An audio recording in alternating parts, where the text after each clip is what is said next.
And here's the thing, I don't like to say better or worse about cult scholars, but certainly our different perspectives matter. The comment here says, from personal experience, I think that children born into a cult that become cult experts become better cult experts because they didn't choose the cult like their parents did. They grow up in the dirty background that willful participants get, and it goes on a little bit more. I think very different perspective, right? So I think we have three different kind of cult experts generally. We have men who joined cults. We have women who joined cults. And then we have cult babies, children who were born and raised in cults and then study cults. We also have every other version of cult survivor that thinks they're an expert. And you're an expert on your own experience, but you're not an expert on cults unless you've done a lot more work. Okay. That being said, there's an interesting thing about understanding oppression, right? Which, of course, cults obviously are. And there is a theory that the oppressed understands the oppressor the best, which I very much agree with, right? And which is why the answer to everything that is wrong with America right now is like, go ask Black women.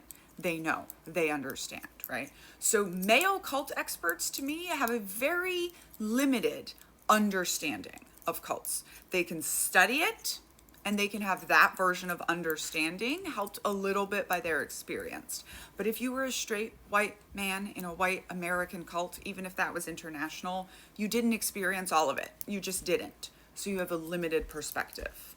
And then there's the women, right? Women, I have found, understand cults much better. And the models by Dr. Janja Lalich, Dr. Alexandra Stein, and Dr. Margaret Singer have all helped me to understand cults a lot more because they simply understand it better. Because as Ted Patrick, a Black man who used to work for Governor Reagan and was one of the original snatch and grab deprogrammers from cults, says, he's never seen a cult where women weren't a servant class.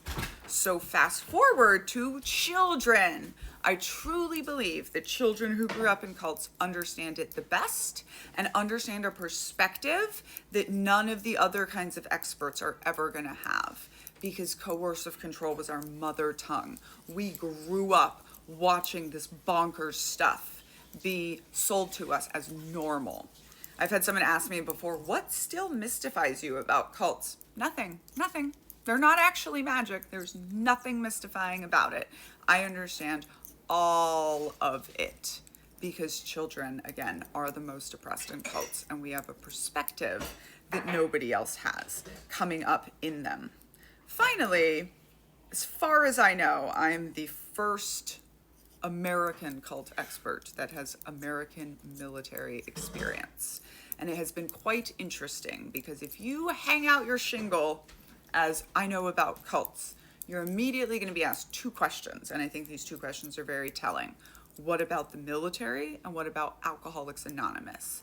And for the most part, experts have skirted those questions, especially about Alcoholics Anonymous, and they've given the military kind of a cult exemption.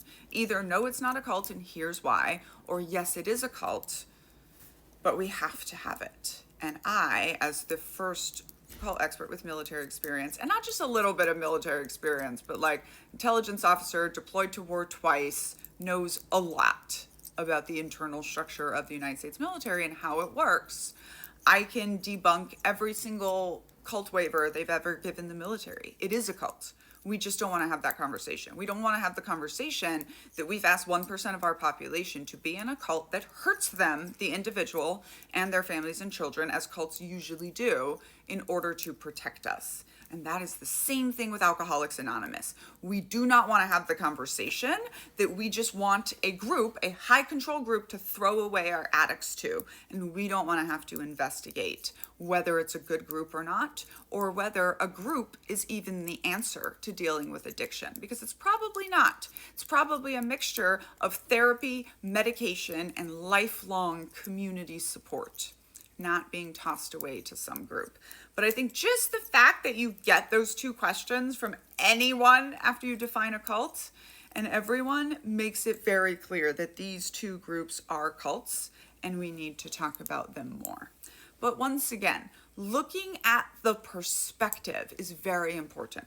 What cult experience did that person have, or how did they become knowledgeable about cults? And then what perspectives are they missing, right? Because there you have it. Women in the military understand the military better than the men do also, because the oppressed understands the oppressor better than anyone else. I'm Daniella, scholar of cults, extreme groups, and extremely bad leadership. If you want to know more about the military being a cult, I wrote that book, Uncultured, about growing up in the Children of God religious cult and then going into the cult of the U.S. Army. You can get signed copies from me attached here. It also has a 4.9 rating on Audible and is free to listen to on Spotify Premium if you subscribe. And if you are interested in knowing more about the bad stuff of Alcoholics Anonymous and why would I possibly be talking about it, I've just gotten this book, which I'm excited about. It's in 2000, but that's okay. All cults are the same. We're going to be noticing the patterns. Stay tuned.